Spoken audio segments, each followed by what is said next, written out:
A ver, chicos, vamos a iniciar. Encendemos nuestras cámaras. A ver, pasó asistencia. Raquel Fernández, ¿está?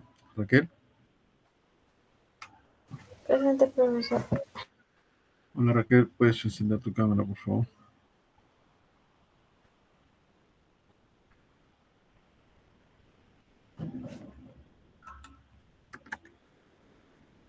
Jan Gago, ahí está ya. Presente, profesor. ¿Qué tal ya? Buenas tardes. Aldo Gómez, ¿qué tal? ¿Cómo está? Presente, profesor. Aldo, ok, Aldo, encendemos nuestra cámara, Aldo. Esther Guamanchaki. Esther. Presente, profesor. Un momento, ahorita enciendo mi cámara. Hola, Esther. Ok. Carlos Huarcaya. Carlos. Flavia Hurtado. Eduardo Joya.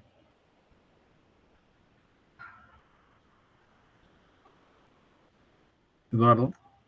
¿Dónde está? Johanna Llanos.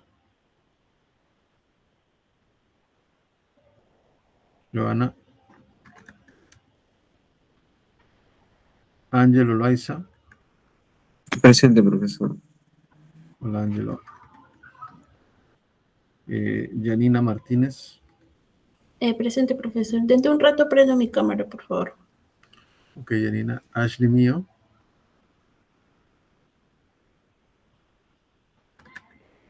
Joseph Chupanqui. Presente, profesor. Buenas tardes. Hola, Joseph. Y Kevin Delgado. Presente. Hola, Kevin. Igual traten de encender la cámara, por favor, Kevin. A ver, chicos. Primero vamos a comentar un poquito del examen. ¿Qué les pareció el examen? Muy difícil el examen. ¿Cómo salieron? A ver, dos comentarios. Muy mal, más o menos. Totalmente diferente de repente a la práctica. ¿Qué les pareció?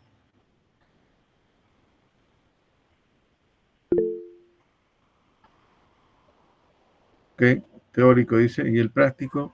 Yo he visto que en el teórico me parece que está mejor. ¿O me pareció? Ok, pueden abrir su micrófono con confianza, chicos, vamos. Joseph, ¿Cuánto tiempo para el práctico, profesor? muy poco tiempo, Esther. Ya. Pero sí sabían la respuesta, o sí sabían más o menos cómo hacerlo, o también había ahí algo confuso de repente, no estaba claro para ustedes. Yo he podido ver muy ligeramente, no he visto realmente las notas de cada uno de ustedes, pero sí he visto las notas generales. Y sí, pues, ¿no? Eh, se ve de repente que están en general, ¿no? Todos están, en práctica por lo menos, no están muy bien que digamos, ¿cierto? En teoría, creo que les ha ido mejor que la práctica, ¿es así? Sí, ¿verdad?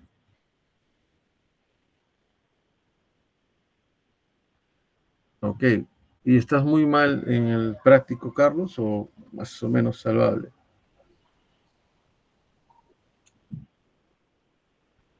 Ok, ok. Muy difícil entonces, Carlos. Distinto a lo que estaba en la práctica.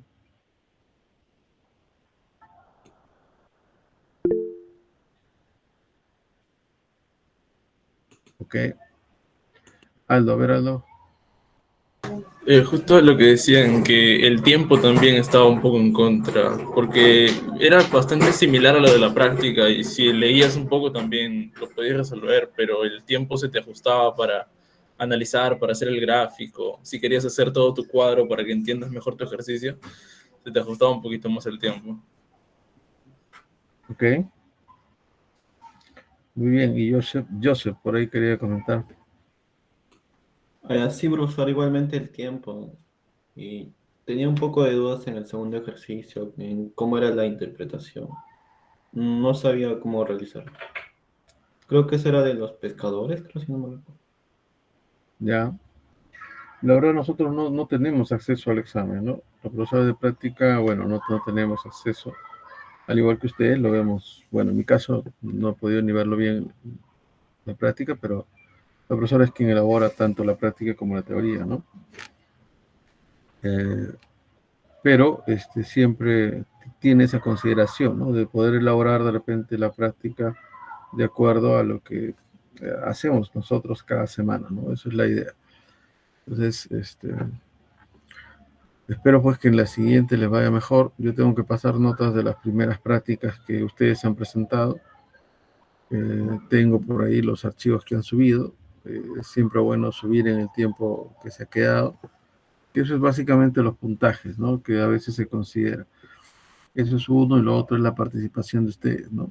Hay varios de ustedes que a veces no asisten a clases de práctica, ¿no? Y si estoy mal en práctica y no asisto, la verdad no sé cómo va a terminar al final, ¿no? Y tratan de justificar cuando una práctica no puedo justificarla, ¿no? No hay forma de colocar una nota si es que faltaron, por decir, o si es que de repente no cargaron a tiempo el documento, ¿no? Entonces tengan cuidado con eso, ¿ya? Si se dan cuenta, en mi caso, por decir, yo doy una nota que es el promedio de todas las prácticas en general, ¿no? De todas las prácticas que hemos tenido, sale un promedio.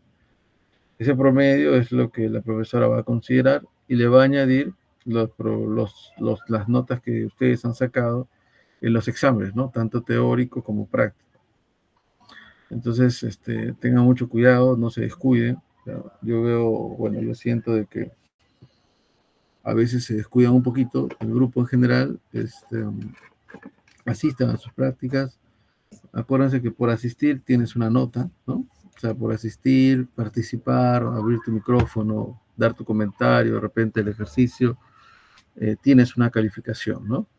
Y en nuestro caso, por decirlo, vamos a desarrollar los días sábados en este horario virtual, ¿no? Hasta que se reinicie la universidad. Me parece que me parece que hasta el 26 está, ¿verdad?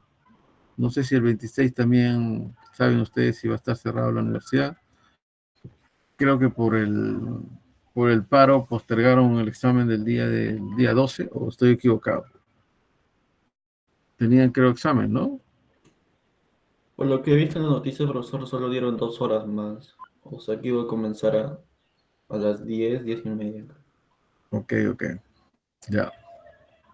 Profesor, Ya, yo tengo una consulta. sí. ¿Va a haber un trabajo de investigación que va a dejar para al final? El trabajo es básicamente la búsqueda de su bibliografía, de su artículo de investigación, ¿no? Ustedes han tenido desde el inicio, se acuerdan, buscar un artículo, relacionarlo y todo eso, ¿no?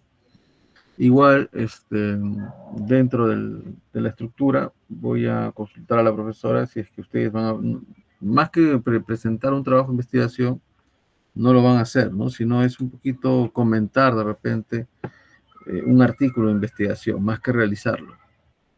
¿Ok? Es solamente comentarlo, revisarlo, lo que han estado haciendo, ¿no? La búsqueda del artículo, revisarlo, comentarlo.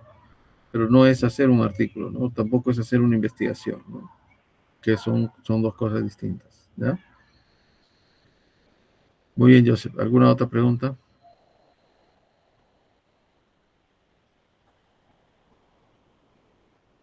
Bien, mi recomendación, como les digo, es que no traten de asistir a clase, no falten, asistan en el horario que se había establecido, tengan cuidado porque todo eso es parte de su rúbrica de evaluación. Si no ha salido muy bien el examen, imagínense, no llegas a práctica o llegas un poquito tarde, entonces ten mucho cuidado con eso, ¿ya? O no presentan los trabajos o algo pasa. Dime, Flavio. Profesor, disculpe, sí que yo me acabo de conectar. Perdón, la tardanza. Sí, Flavio, no te preocupes. Ahora veo la asistencia un momento. Bien, les estaba comentando eso, ¿no? Entonces tengan mucho cuidado, ¿ya? A veces uno quiere ayudarles, pero no voy a poder hacer nada si ustedes no se dejan, ¿no? La idea es que llegues temprano a clase, asistas, presentes tu trabajo, subas tu trabajo a tiempo, le dediques un poquito de tiempo de repente de todos los cursos que tienes, que de repente yo entiendo que sean de carrera, y que le dedicas de repente un poquito más de tiempo, también dedícale. Les cuento por decir la experiencia que tiene un profesional que está estudiando, bueno, un estudiante, ¿no? Que está cursando de repente la carrera de medicina. Me parece que él ya está casi en sexto o séptimo ciclo, pero ha llevado un curso por 3 veces, que es el curso de bioestadística, ¿no? Yo estoy como tutor del joven, y imagínense de repente que le hagan cambiar la especialidad, en este caso, que le hagan cambiar la carrera de medicina por desaprobar 3 veces el curso de bioestadística, ¿no? Imagínense esa injusticia de repente, ¿no? Entonces, no hay que pasarlo, no hay que descuidar el curso, ¿no? Es un tema de descuido a veces, ¿no? Tratas de querer darle más tiempo a otro curso y de repente te descuidas en otro, ¿no? Entonces, ten mucho cuidado, ¿no? Te puede pasar eso, que a veces uno desaprueba una vez, bueno, la segunda nuevamente vuelves a desaprobar y nuevamente, ¿no? Vuelves a llevar el curso, ¿no? Imagínate una tercera vez y pues, te pase X cosas y no pruebes el curso, ¿no? Entonces te van a hacer cambiar de especialidad, te van a hacer cambiar de repente a otra facultad, ¿no? Lo que pasa en otras universidades. Llevan por más de 3 veces un curso y los hacen cambiar, ¿no? Entonces tengan cuidado con eso. Igual hay un chico que dicté, por decir, en una oportunidad un curso de estadística en 4.º ciclo. El chico llegó hasta 7.º ciclo y en el 7.º ciclo desaprueba 3 cursos, un curso llamado química, por decir, ¿no? Desaprueba 3 veces el curso y ¿qué pasó? Le hicieron cambiar de especialidad. No podía llevar ninguna carrera de esa facultad. Le hicieron cambiar de facultad. El chico ha tenido que volver a empezar, volvió y tuvo que entrar desde casi 3.er ciclo. Imagínense, ¿no? Lo que estaba en 7.º ciclo, regresar a nivelarse. Y a veces sí les gusta, ¿no? La carrera o la especialidad que están estudiando, pero lamentablemente sucede esto, ¿no? Estas cositas que a veces uno se descuida, ¿ya? Entonces tengan cuidado, chicos. Yo vi las notas y en general, ¿no? En general no he visto, o sea, sí, persona a persona, lo voy a ver esta semana seguramente. Y pero en general están bajos, ¿no? En general, en todos los grupos, ¿ah? Todos los estudiantes, no es que sean de repente uno ni dos, ¿no? Sino todos en general. Hay notas muy bajas, ¿no? Pero recontra bajas, ¿no? Entonces hay que tener cuidado con eso. No creo que la práctica haya sido tan distinta a lo que se hace cada semana, ¿no? Sino yo veo ahí que es un poquito más de repente un poquito de descuido. Entonces tengan mucho cuidado. No, yo les recomiendo, dedíquenle un tiempito, asistan a clase, presenten sus trabajos, ¿no? Que básicamente por eso ya tienen una nota y de repente no es una nota que les va a permitir un poquito subir su promedio, ¿ya? Bien, esa es una recomendación para todos en general, ¿ya? Bien, Profesor, sí, buenas. Entré un poco tarde a la clase, no lo quise interrumpir lo que estaba hablando. sí, no te preocupes. Ahorita paso a ver asistencia para ver los que tengo aquí en falta. Es Flavio, que ya llegó. Eduardo Joya llegó. Sí, profesor. Igualmente, yo vi entrar hace unos minutos. No quería interrumpir. Joana Llanos.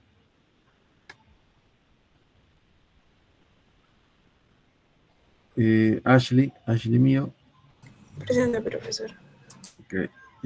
Y nadie más, ¿no? Esas son todas las personas. Muy bien. Muy bien, chicos. Entonces vamos a realizar esta práctica. Esta práctica es un poquito más de repente de análisis, ¿no? Nos presentan un pequeño caso sobre de repente el brote de una enfermedad y la búsqueda, ¿no? La búsqueda de por qué se originó, ¿no? Que es parte de justamente la ciencia de la epidemiología, ¿no? Que busca de repente el origen de las enfermedades, ¿no? Entonces, esa práctica, conforme de repente va encontrando nuevos detalles, ¿no? En este caso, el que está haciendo la investigación, va relatando, ¿no? Va relatando nuevos casos, nuevo escenario y te van preguntando qué es lo que se va produciendo, ¿no? Entonces aquí básicamente está la aplicación de estudios descriptivos todavía, ¿no? Todavía no estamos en estudios longitudinales ni transversales. Estamos haciendo recién estudios descriptivos, ¿no? Semana a semana vamos a ir avanzando ahí, ¿no? Los tipos de investigación. Recién estamos en el primer tipo de investigación, que son estudios descriptivos, ¿no? Estudios poblacionales, que a veces uno puede realizar con ayuda de fuentes secundarias, ¿no? Entonces, eso es lo que se plantea. Son dos casitos. Es un caso en general, ¿no?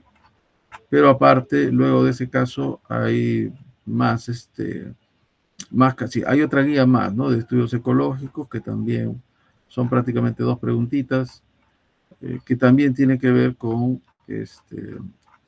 la primera parte, ¿no? La primera parte de los estudios o de los tipos de investigación en epidemiología que son justamente investigaciones descriptivas, ¿no?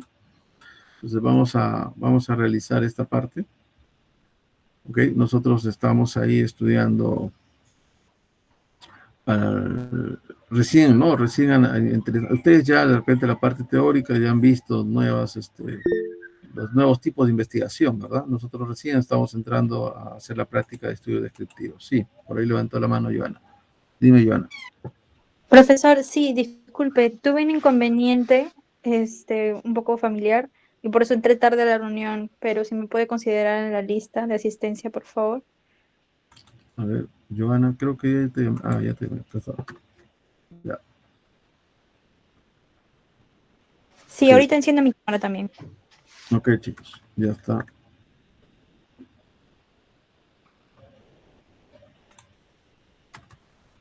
Ya.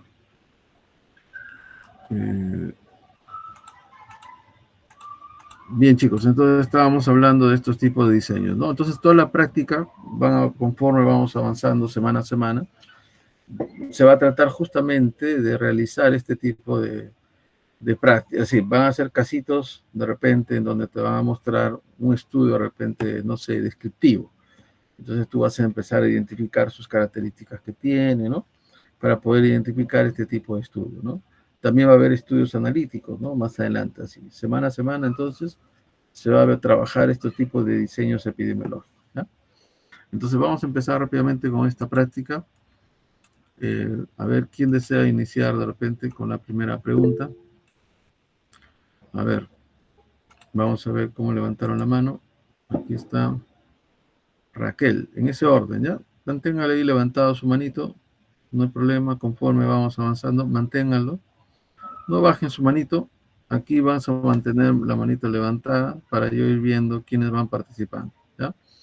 Iniciamos con Raquel. Raquel, vas a tomar el caso, la primera parte del caso, lees un poquito el caso, la actividad y respondes la primera pregunta. Y luego que has respondido la primera pregunta, damos algunos comentarios y nos pasamos a la siguiente pregunta, ¿ya? Termino de repente de todos los que han participado, todos los que han levantado la manito. En ese mismo orden volvemos de repente a revisar las preguntas que están pendientes, ¿ya? Entonces no bajen su manito, por favor levántenlo. Todos levanten su manito, yo veo ahí que no todos han levantado la manito. En ese orden vamos a ir presentando, ¿ya? Vamos, levanten todos, chicos. Falta todavía, a ver, vamos a ver. Antes de que inicie. Levanten todos sus manitos. Vamos. Nosotros somos como 14. Deberíamos de tener ahí 14 manitos levantados. Ese es el orden que voy a seguir, ¿ya? Ese es el orden. Entonces no la vayas a bajar. Terminas de participar, sigue tu manito levantada. Yo voy a ir pasando a la siguiente persona, ¿ya? Tengo ahí 10 personas que han levantado su manito. Manténgalo, por favor, ¿ya? A ver, empezamos, Raquel. Vamos. Sí, profesor, primero quería decirle que disculpe por no poder prender la cámara, estoy un poco mal de salud. Y ya, solo quería comentar eso. Ya. Okay. Dice, el cólera, desconocido en la mayor parte del mundo hasta cerca de 1820, excepto en la India, se difundió rápidamente causando una serie de epidemias de efectos variables, entre las cuales es de importancia mencionar la ocurrida a fines de agosto de 1854, en un subdistrito de la ciudad de Londres. En aquella oportunidad, John Snow hizo las siguientes observaciones. Sería demasiado largo dar cuenta del progreso del cólera en las diferentes partes del mundo, con sus efectos devastadores en muchos lugares, a la vez que ha pasado leve y efímeramente en otros o aún sin afectarlos. Y a menos que este recuento se acompañe de una descripción de las condiciones físicas de esos lugares y los hábitos de las gentes, lo cual no estoy en capacidad de hacer, ello sería de poca utilidad. Bien. La pregunta es, ¿qué propone Snow como método para describir las epidemias de cólera?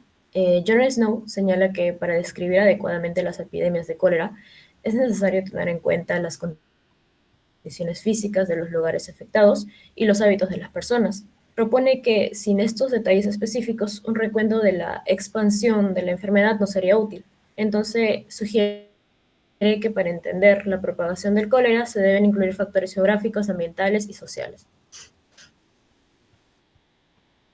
Ok, muy bien. ¿Y qué tipo de diseño estaría más o menos enfocando el estudio Snow? ¿Qué dirías, Raquel?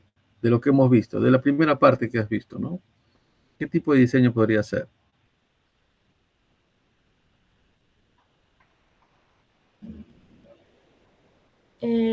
Quizás estudio observacional, ya que podríamos decir que Snow no está manipulando las variables, sino que está observando y registrando los casos de cóleras y la relación con los demás, con los factores como los geográficos, ambientales y sociales, creo. ¿Ya? ¿Alguien que de repente tenga alguna opinión?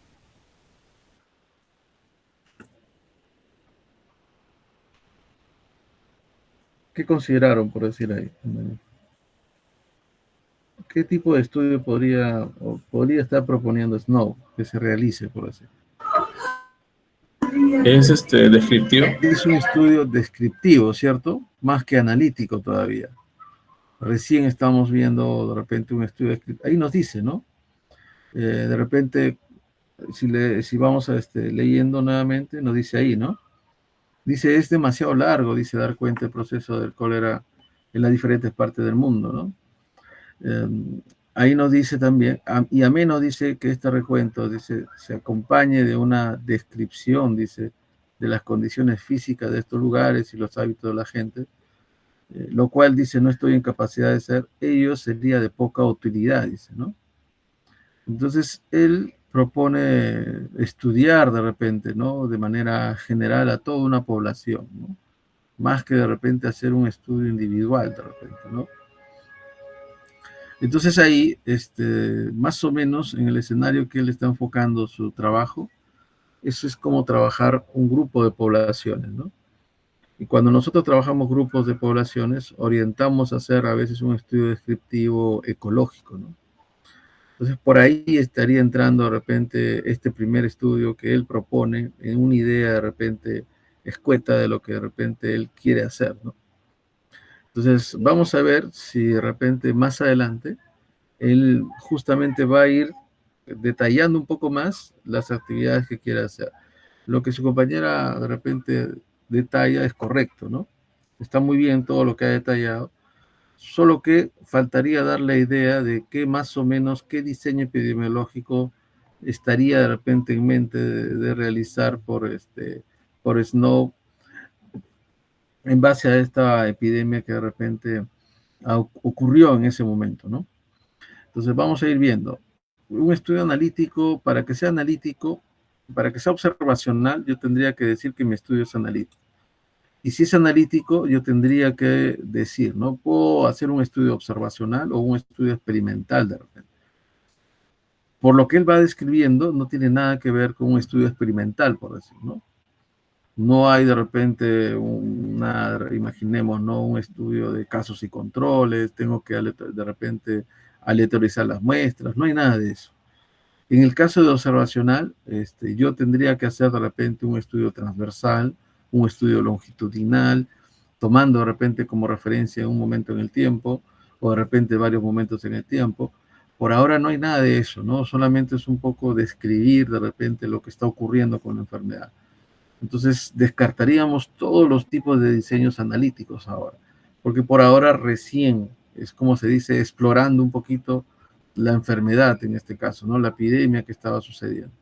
Entonces, solamente nos quedaría estos estudios descriptivos nada más, ¿no? Entonces, más o menos así puedes ir diferenciando entre estos diseños de repente de investigación que uno puede realizar, ¿no? Los diseños epidemiológicos, ¿ya? Entonces va por ahí, va por ahí. Entonces está muy bien lo que ha escrito su compañera, solamente que tendríamos que más o menos enfocar que él está empezando a describir más como si fuera un estudio descriptivo ecológico, ¿no? Recién, de repente, analizando toda la población de estudio, más que de repente ir conociendo particularidades de la enfermedad, ¿no? Que es lo que menciona ahí. ¿Ok? Eso es entonces en este primer punto. Muy bien, Raquel. Muchas gracias, más bien. Siguiente, entonces. Vamos con la siguiente persona. Jan, ¿no? Jan Gago. La siguiente pregunta. Sí, perdón, un ratito.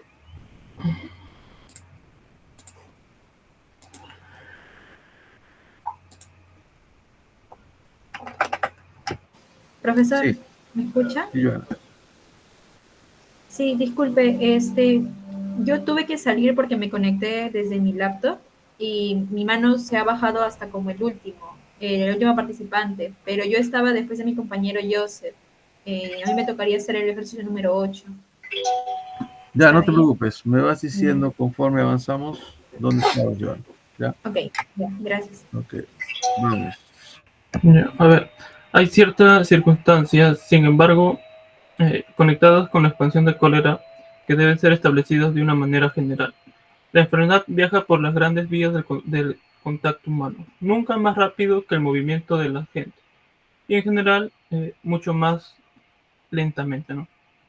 Su expansión de pueblo a pueblo no puede ser siempre investigada en forma exacta, pero nunca aparece, excepto cuando ha existido una ampliación de oportunidad de contacto humano. Ahora, la pregunta, ¿sobre qué aspecto del problema de cólera está centra su atención? No. Bueno, en sí, en dos, que en sí sería por más que todo por la transmisión, ¿no? Una transmisión por proximidad en el contacto humano y el otro por una transmisión aérea. Con respecto a la transmisión, la hipótesis de transmisión de proximidad física es más que todo la idea de estar en la misma habitación o de un contacto directo con una persona enferma de cólera. Es una condición necesaria para controlar la enfermedad más que todo. O sea, rechaza esta idea en parte. Y la hipótesis de transmisión aérea es que también lo cuestiona a la creencia de que si el cólera fuera enfermedad contagiosa, se transmitiría a través del aire exhalando por los enfermos. Como en el texto nos dice prácticamente por aquí, su expansión es de pueblo a pueblo y no se puede investigar de forma exacta. Aparte que la enfermedad viaja de manera lenta. Si fuera por transmisión aérea, el contagio sería aún mayor, ¿no? Tendría mayor alcance y sería mucho más rápido. Muy bien. A ver, Jan, aquí la pregunta es puntual, ¿no? Nos dice, ¿sobre qué aspecto, dice, del problema del cólera se centra, dice, su atención Snow? En esas dos frases que tú has leído, ¿cuál sería el centro de atención? La propagación, La prácticamente. propagación, ¿verdad? Él quiere resolver ese problema de cómo se propaga la enfermedad, ¿no? Eso es lo que está haciendo, y en base a eso lo que hace es buscar de repente el origen de la enfermedad, ¿no? Entonces ahí tiene que ver justamente el concepto de epidemiología como ciencia, ¿no? Que busca de repente el origen de la enfermedad. Entonces aquí, cuando te preguntan sobre qué aspecto del problema del cólera centra la atención, dices, no, centra su problema del cólera sobre resolver el problema de la propagación, ¿verdad? De esta enfermedad. ¿Ok? Entonces, imagínense, ¿no? En ese entonces, la epidemia, el cólera, por decir, fue una epidemia, ¿no? Lo que nosotros en su momento hemos visto, por decir en mi caso, primera vez que de repente puedo percibir de que es una epidemia, ¿no? Inclusive que lo que llegó a ser una pandemia, que fue la COVID-19, ¿no? Y todos hemos percibido eso. A veces una cosa es que te enseñe la parte teórica y otra cosa es vivirlo, ¿no? Otra cosa es de repente experimentar de repente ese estadio de la enfermedad, ¿no? Entonces nosotros lo hemos experimentado, ¿no? Y eso pasaba, ¿no? Nosotros queríamos ver en su momento, por decir, cómo se propagaba la enfermedad, ¿no? Y a veces, en el caso de la COVID, de repente el contacto era mucho más rápido, ¿no? Y aquí, por decir, el detalle que la enfermedad, la transmisión era un poquito más lenta, decía, ¿no? O sea, si bien es cierto, había transmisión, pero era mucho más lenta, ¿no? En el caso de la COVID no sucede eso, ¿no? En el caso de la COVID, el contagio se dio muy rápido, ¿no? Llegando desde China hasta Perú en cuestión de meses a veces, ¿no?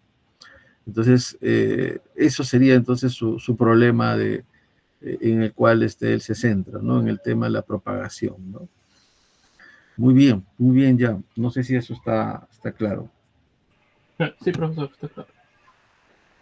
Muy bien. Muy bien, continuemos a ver con Carlos, ¿no? Carlos.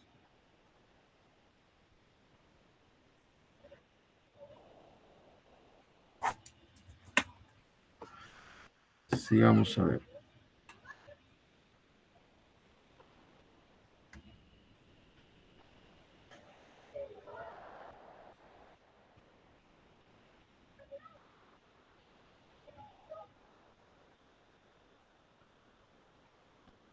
Sí, puedes darle un poquito al zoom.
Muy bien, Carlos. Efectivamente, ¿no? Las hipótesis uno era la transmisión de persona a persona, ¿no?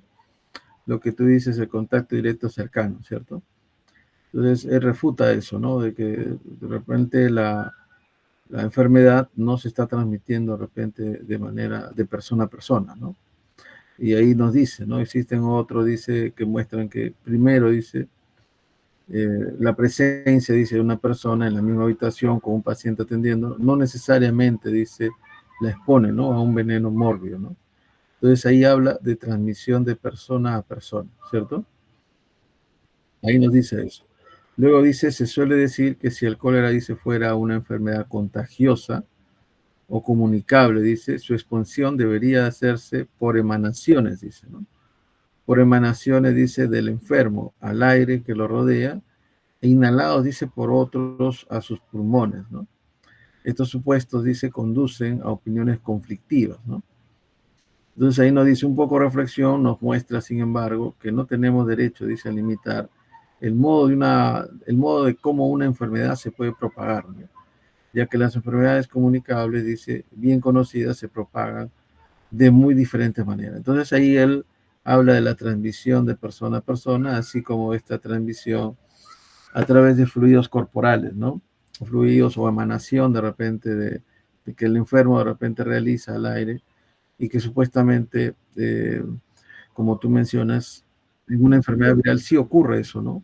De que este tipo de transmisión sí de repente se lleva, ¿no?, a cabo, por decir, una infección viral, sí normalmente es de esta manera, ¿no? Como la COVID-19, ¿no? Igual, por eso teníamos que usar de repente las mascarillas, ¿no?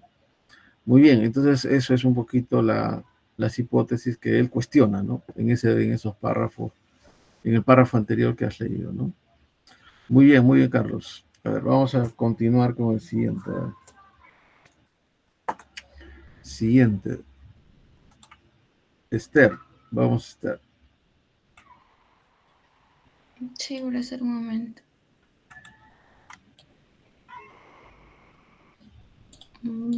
Ya.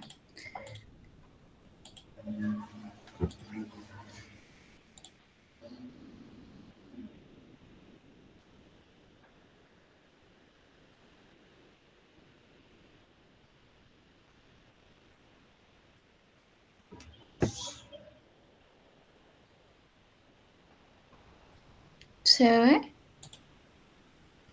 Sí. Ya. Ciérralo ahí, un favor, donde dice la X. ¿Esto? Ajá, y agrándalo un poquito más. Ya, ahí dale. Ya, eso, ¿verdad? Estamos en el más terrible, así es.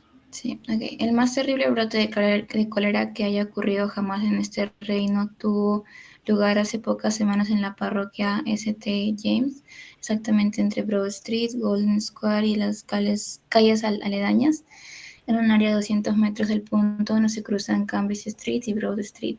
Ocurrieron más de 500 casos fatales de cólera en 10 días. La tabla número 1 muestra las características cronológicas de este terrible brote de cólera.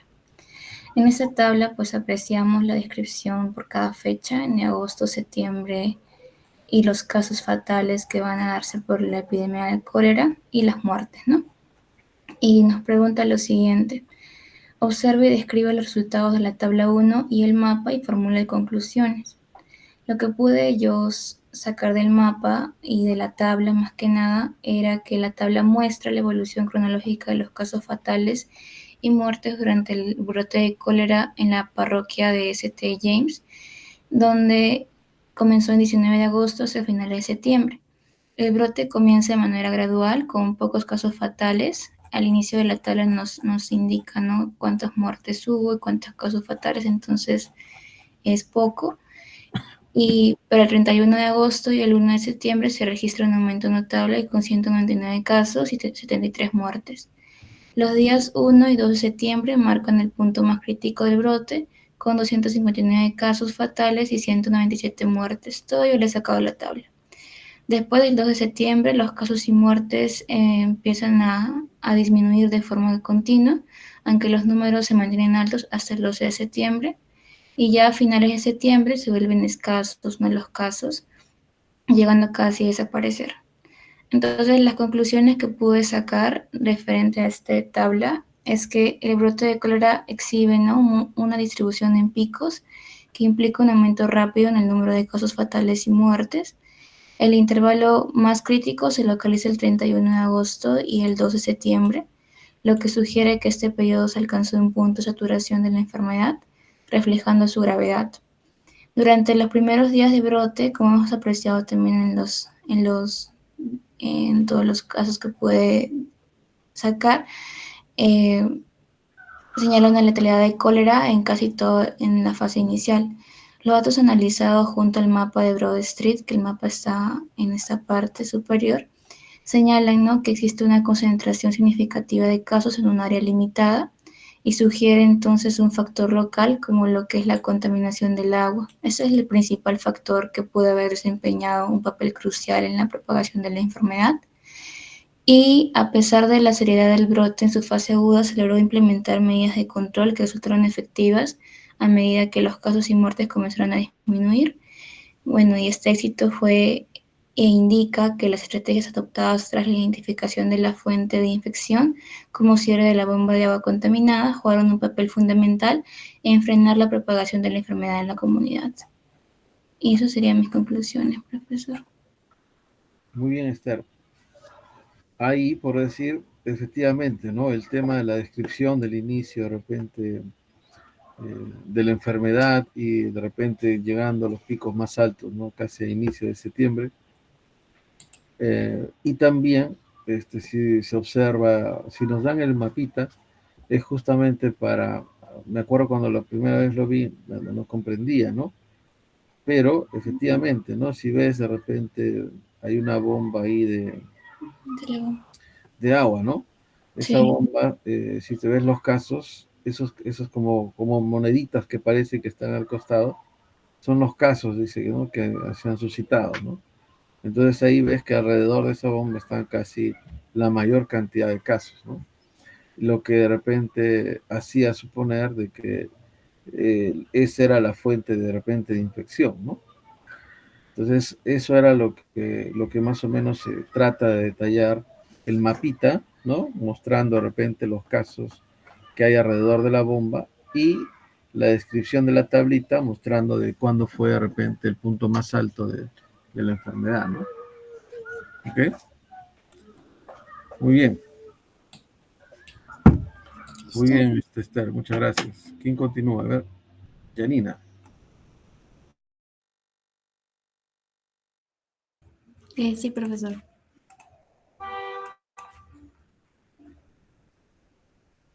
Ya, dice, hubo hubo unos pocos casos de cólera en lo que es la vecindad de Brown Street, Collins Court, y a fines de agosto, tan pronto como me enteré de la situación, sospeché de alguna contaminación del agua de la muy frecuente usada bomba de Bond Street, cerca al final de Cambridge Street.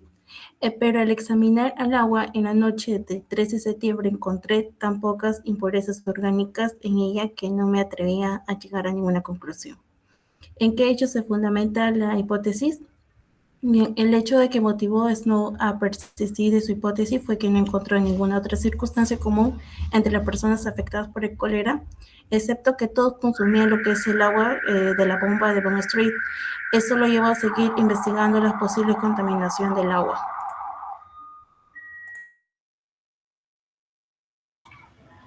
Ok, a ver. En esta pregunta nos dice en qué hechos, dice, se fundamenta la hipótesis de Snow, ¿cierto? ¿Cuál era la hipótesis? Bueno, ahí nos dice, ¿no? De que dice, sospecha, dice, de que hay alguna contaminación del agua, ¿no? De la muy frecuente usada, dice, bomba de Broad Street, ¿no? Entonces, analiza el agua, dice, pero encuentra, dice, pocas impurezas, ¿no? Por lo que no llega, dice, a ninguna conclusión, ¿no?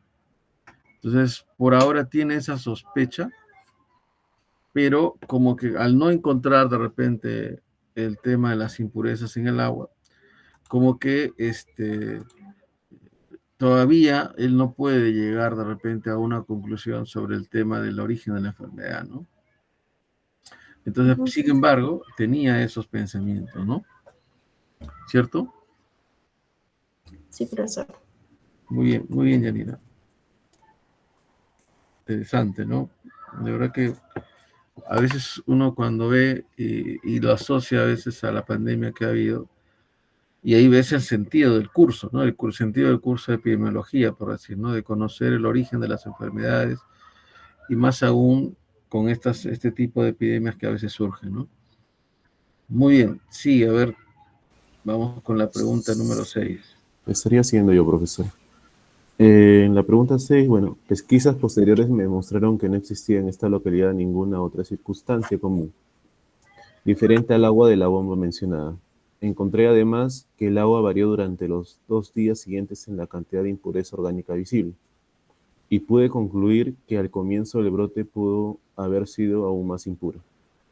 Por lo tanto, solicité permiso de la Oficina General de Registro para sacar una lista de las defunciones por cólera ocurridas durante la semana que terminó el 2 de septiembre. Respecto a la pregunta, ¿qué hecho motivó a persistir en su hipótesis anterior?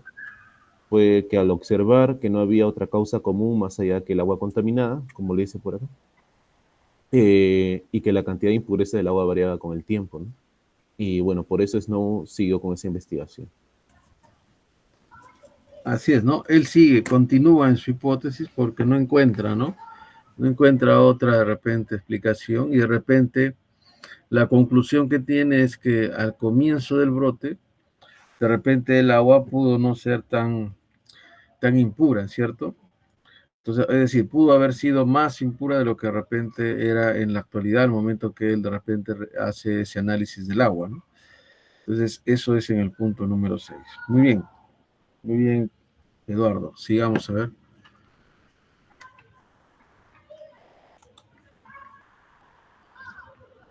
Joseph, ¿no? Vamos, Joseph. Sí, profesor, sigo yo.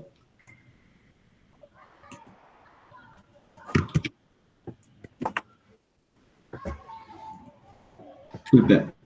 Con respecto a la pregunta 7, el texto dice de que cervecería en Broad Street, cerca de la bomba, y al percatarme de que ninguno de los obreros habían muerto de cólera, llamé al señor Hines, su propietario. Él me informó que los 70 obreros de la cervecería ninguno había sufrido de cólera. A los obreros se les permita beber cierta cantidad de malta, y el señor Hines estaba seguro de que ellos nunca tomaban agua. Con respecto a la pregunta, ¿qué indica este nuevo hecho o recogido por Snow? Bueno, el hecho de que los obreros de la cervecería cercana no consumían agua, quienes consumían malta en lugar de agua de la bomba, se enfermara de cólera, refuerza la hipótesis de Snow, sugiriendo de que el agua contaminada y que no el aire o el contacto cercano era la principal vía de transmisión de cólera en este brote. Ok, eso como que refuerza un poco, ¿no? Lo que él pensaba, que era el agua la fuente de repente de contaminación, ¿verdad?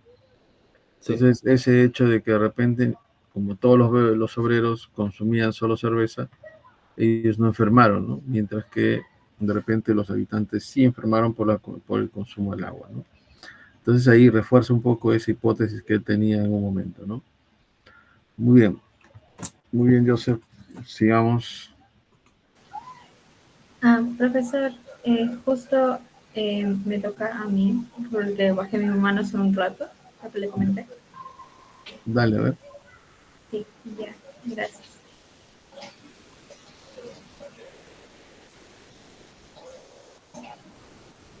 ¿Se puede observar? Sí, Ivana. Okay, es la número 8 y es en una encuesta realizada en 418 personas de los 896 residentes en Broad Street, reveló que las relaciones entre enfermedad y consumo de agua de la bomba incriminada fue como lo siguiente. Entonces acá nos dan los valores de las personas que sí consumieron el agua y las que sí se enfermaron y las que no se enfermaron con su total. Entonces, de acuerdo a la información que nos brindan, podemos calcular el riesgo relativo porque podemos hallar las incidencias. Entonces, tenemos la tasa de incidencias de expuestos, que sería 80 sobre 137 por 100, que sería igual a 58.39%. Luego, la tasa de incidencias de no expuestos, que es igual a 2 sobre 281 por 100, que da igual a 0.71. Y eso nos da un resultado de riesgo relativo de 82.23. Entonces, la interpretación que tomo es que las personas que consumieron agua de la bomba de agua tienen 82 veces el riesgo de enfermarse de cólera que las personas que no consumieron agua de la bomba de agua. Ok. Ok, Joana. A ver, efectivamente, ¿no? Acá nos dice que hubo una encuesta realizada, dicen 418 personas de las 896 residentes. Aquí hay que tener cuidado. Si bien es cierto, podemos conocer de repente más que una incidencia, una proporción, ¿no? Porque aquí acuérdate que es una encuesta nada más que realizas a esos 418 y no vemos de repente o no hacemos un seguimiento, ¿no? De personas. Pero sí, lo que has calculado sí está bien, ¿no? pero más que incidencia en expuestos sería la proporción, en este caso, ¿no? De enfermos de repente entre los que consumen el agua y también la proporción de enfermos entre los que no consumen el agua, ¿no? Entonces ahí justamente se puede calcular esas dos proporciones y compararlas nada más, ¿no? Por decir cuál es la proporción de enfermos entre los que consumen el agua, casi un 58.4%, ¿no? Mientras que la proporción de enfermos de repente entre los que no consumen el agua es casi 0.7%, ¿no? Y ahí hay una diferencia abismal entre los dos porcentajes, ¿no? Entonces, podría sugerir de que el consumo del agua fue justamente responsable de esta epidemia, ¿no? En esa localidad. Pero más que una incidencia, puedes interpretarlo como una proporción, porque solamente estás estudiando una muestra y porque en ninguna parte no menciona de que se ha hecho un seguimiento de repente, ¿no? A las personas y bueno, se ha detectado de repente los nuevos casos de la enfermedad, ¿no? Ya, eso para que lo Ok, tengas. profesor.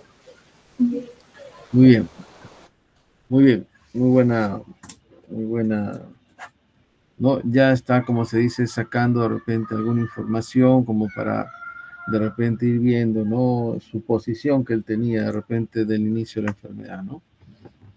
Muy bien, ¿quién continúa? A ver, voy a ver ahora. Yo, profesor, ahorita comparto. Ashley, vamos a ver.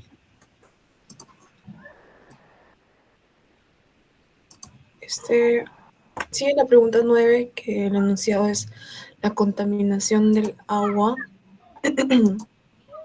de Broad Street. Con las evacuaciones de los enfermos, da la explicación exacta al terrible brote de la parroquia de Street James. Mientras no haya otra circunstancia que ofrezca otra explicación, ¿cuáles son las características de la conclusión de Snow? Bueno, en este caso la conclusión de Snow es que la contaminación del agua de la bomba de Broad Street con las evacuaciones de los enfermos fue la causa exacta del brote del cólera. Muy bien. Es así, ¿no? Él llega a esa conclusión, pero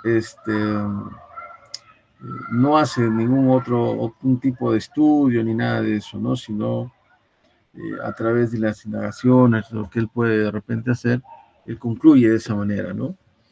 Entonces, dice de que efectivamente, ¿no? Esta epidemia ha sido propagada por una fuente común, ¿no? Que en este caso era la bomba de agua que estaba contaminada, ¿no? Ok, eso entonces sería un poquito lo que él concluye, ¿no? Ok, entonces no necesitó de repente de ningún tipo de otro tipo de investigación de repente.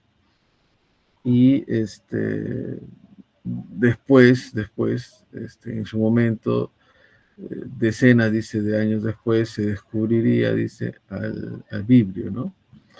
Muy bien, chicos. Entonces, ahí sería esa su conclusión de Snow, de lo que hemos leído, ¿no? De que al final fue, dice, la contaminación del agua, ¿no? Muy bien. Seguimos entonces.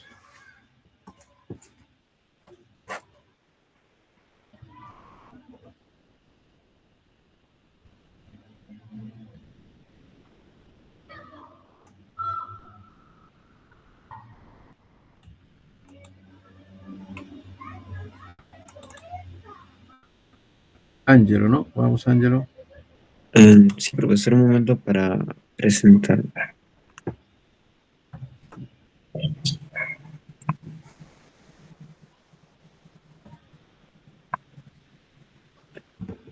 Bueno, en cuanto a la pregunta 10, al día siguiente de una entrevista que tuve con el consejo de la parroquia de St. James, el jueves 7 de septiembre en la noche, la manilla de la bomba fue retirada. Y la pregunta 10 dice, ¿en qué culmina la investigación de Snow? La respuesta sería, la investigación culmina con la retirada de la manilla de la bomba de Broad Street, lo que tuvo el uso del agua y ayudó a frenar el brote de cólera.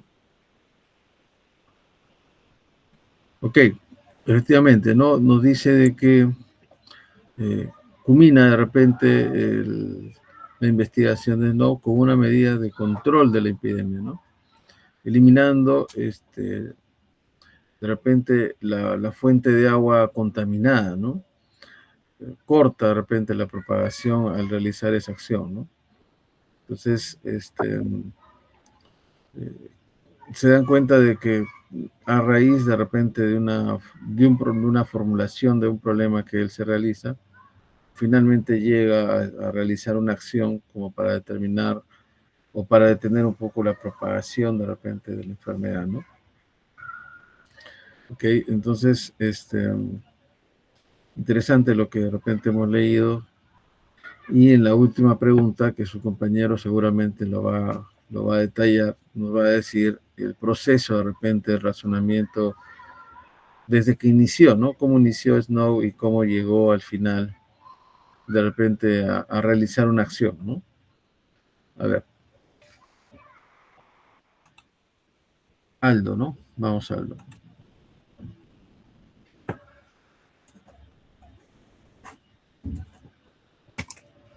Sí, profesor. Aquí, ¿se puede ver la avance?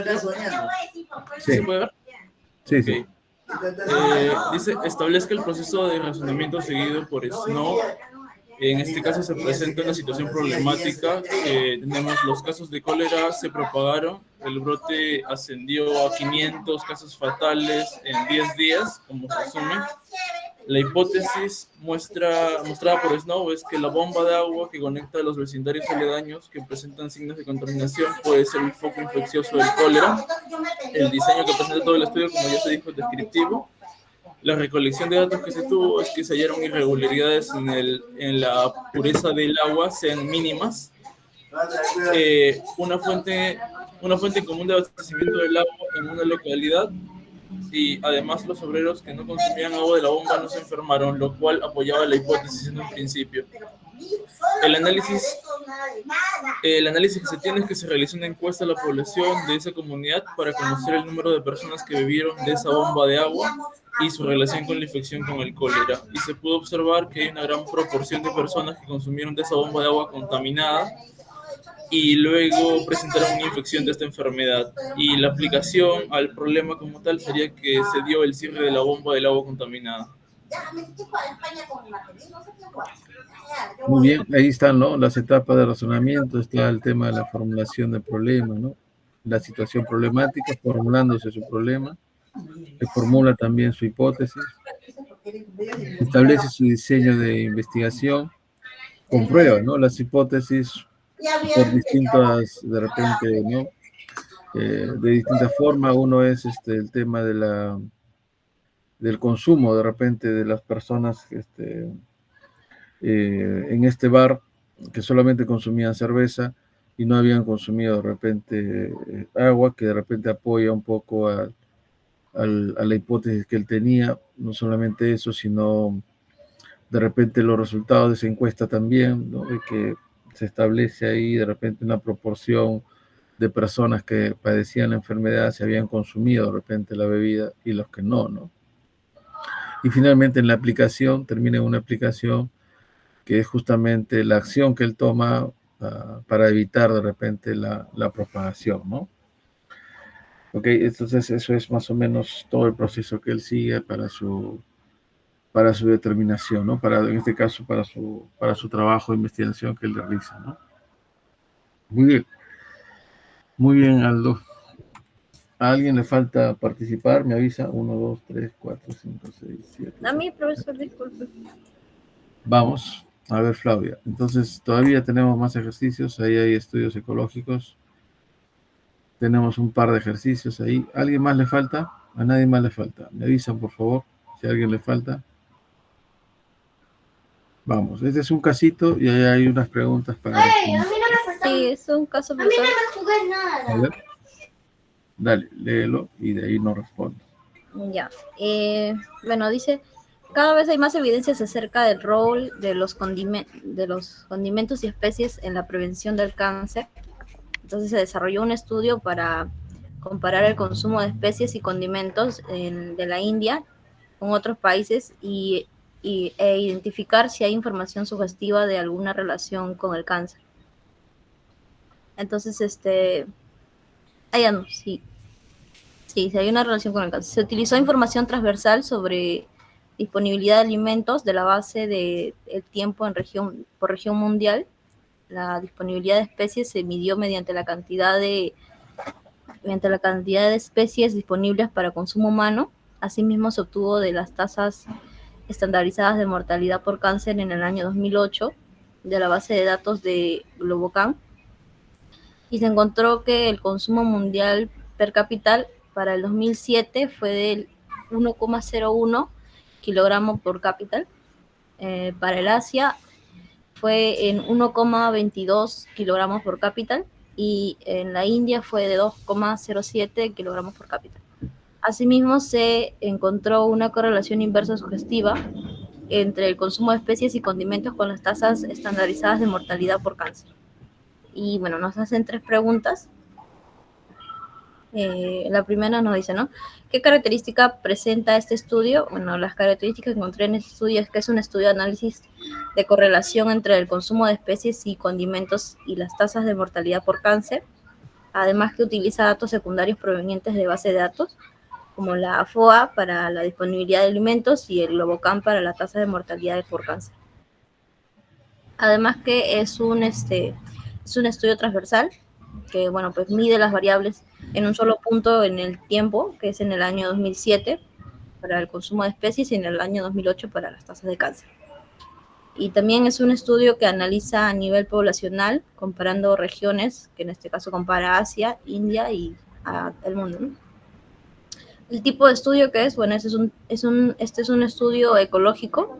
En los estudios ecológicos los datos se recopilan a nivel grupal o poblacional, no individual, lo que permite identificar patrones generales de asociación entre variables en diferentes poblaciones. Y bueno, nos preguntan si se podía trasladar a nivel individual, y nos pide sustentarlo, ¿no? Bueno, yo digo que no directamente, porque los estudios ecológicos pueden mostrar correlaciones a nivel poblacional, pero estas asociaciones no siempre se aplican a nivel individual. Esto es conocido como la falacia ecológica, donde se asume que las relaciones observadas entre variables a nivel grupal son igualmente válidas a nivel individual, lo cual no puede ser cierto, ¿no? Entonces, para trasladar ese análisis a un nivel individual, sería necesario realizar estudios más detallados, como estudios de cortes o casos y controles, que nos permitirían analizar el impacto del consumo de especies en el riesgo de cáncer en personas individuales. Es de todo. Ok, Flavia. Efectivamente, ¿no? Este es un estudio ecológico, ¿cierto? Y como estudio ecológico es un estudio poblacional, más que individual, ¿no? Entonces, todas las preguntas están orientadas a, pues, se puede identificar ese tema, ¿no? De que se pueda identificar si es que el estudio fue destinado a toda una población o a un individuo, ¿no? En este caso fue destinado a toda la población. Después usamos datos de fuentes secundarias, ¿no? Estos son características. Entonces, si te das cuenta, la idea es que coloques características de los estudios ecológicos, ¿no? Y más o menos que se ajusta de repente con el texto que está en este ejercicio, ¿no?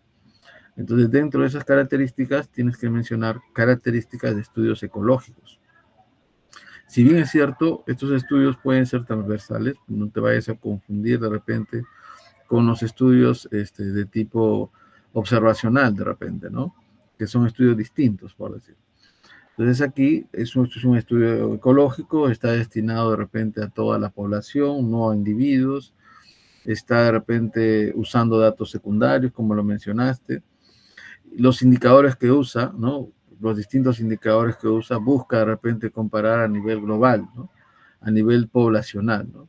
Entonces no trata de repente asociar a nivel de individuos, ¿no? Entonces, por ahí entonces serían sus características de este estudio, ¿no? Y determinarías que efectivamente es un estudio ecológico y se podría trasladar de repente el análisis a un nivel individual. No podríamos trasladarlo porque nosotros no conocemos de repente los resultados a nivel individual, sino solamente a nivel poblacional, ¿no?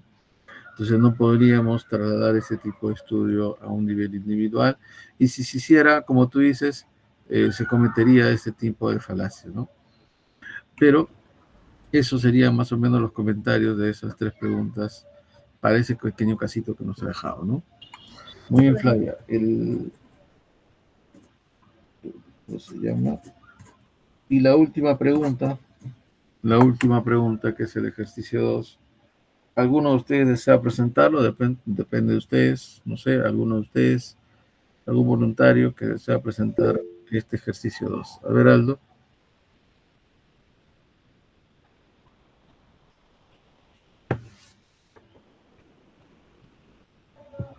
Ahí creo que se puede ver, profesor. Sí. Okay. Bueno, el ejercicio 2, en Gran Bretaña se está observado que el tabaquismo entre los adolescentes está disminuyendo. El fuerte aumento de los principios de los 90 ha sido tan rápido como el descenso de los finales de los 90. La siguiente tabla compara los porcentajes de adolescentes que fumaban en 1996 y 1999, por edades y por sexo. Porcentaje de adolescentes que fumaban entre 1996 y 1999. Los grupos de edades está separado en 4 grupos de 11 a 15, las chicas de 15, los chicos de 15 y todas las edades de 15 años.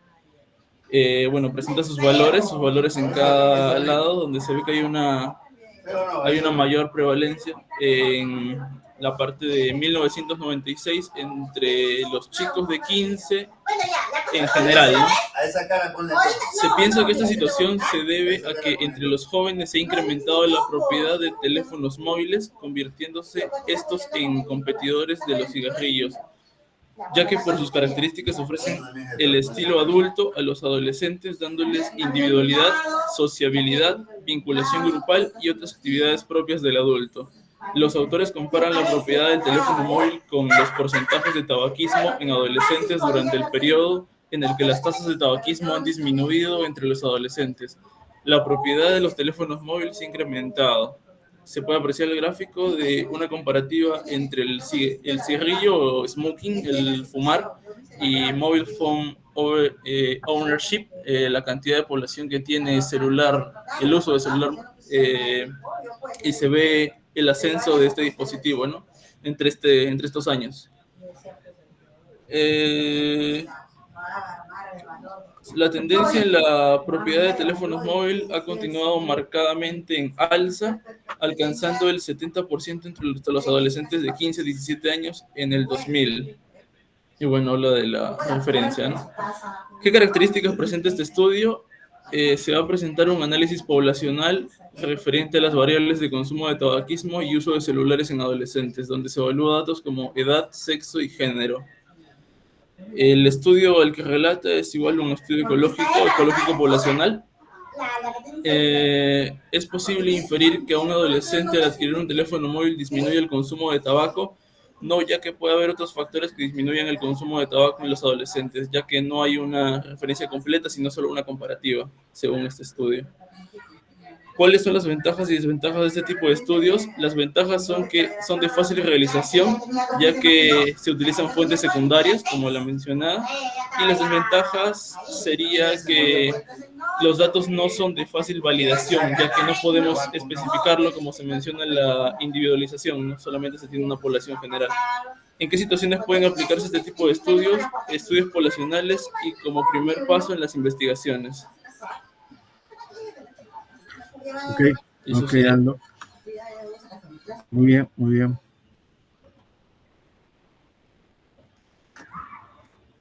Muy bien. A ver, comparte por favor, Aldo, para culminar esta parte nada más.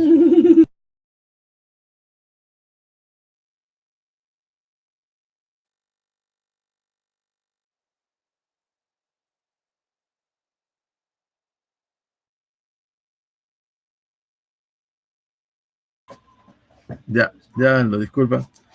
Muy bien, este es un estudio, ¿no?, interesante también. La idea aquí es ver el tema del consumo del tabaco, ¿no?, y también el uso de los teléfonos móviles, ¿no? Entonces ahí vemos que de repente a lo largo del tiempo ha ido incrementando de repente el uso de estos teléfonos móviles y ha disminuido un poquito el tema del consumo del tabaco, ¿no? Pero este es un estudio, cuando nos dice qué características presenta, dice este estudio, esto de acá es un estudio igual, ¿no? Poblacional más que individual, ¿verdad? En estos estudios, solamente nosotros comparamos los porcentajes de repente de fumadores en adolescentes y los que de repente tienen celulares, ¿no? Para ver más o menos cómo va variando de repente a lo largo del tiempo, ¿no? O cómo ha ido modificando de repente el escenario del consumo de tabaco a un consumo de repente o a un uso de teléfonos celulares, ¿no? Lo otro es, de acuerdo, dice a la respuesta 1, ¿qué tipo de estudio será? Efectivamente, es un estudio ecológico. En la pregunta 3, dice, ¿es posible inferir, dice un adolescente, al adquirir un teléfono móvil, disminuye el consumo de tabaco? No, ¿verdad? No podemos inferir eso. ¿Por qué? Porque nuestro estudio ha sido poblacional, ¿no? No ha sido un estudio individual. Y aquí entramos justamente a lo que su compañera comentó hace un momento de la falacia ecológica, ¿no? De repente a extrapolarlo a un nivel individual cuando el estudio solamente fue a nivel poblacional, ¿no? Bien, luego, en el punto 4, en las ventajas, efectivamente, ¿no? Las ventajas es que este tipo de estudios son fáciles de realizar, no son muy costosos, y la ventaja es que podemos utilizar datos de fuente secundaria, ¿no? Las desventajas que de repente es que cuando uno realiza un estudio con una fuente secundaria, muchas veces hace falta muchas otras variables que podrían de repente intentar explicar mejor de repente el comportamiento de alguna enfermedad, de algún caso, etcétera, ¿no? Entonces solamente se limita de repente a estudiar las variables que se tienen, ¿no? En esa fuente de datos secundaria.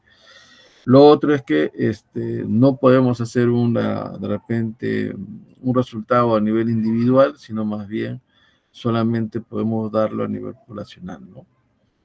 ¿Y en qué situaciones, dice, se pueden aplicar este tipo de estudio?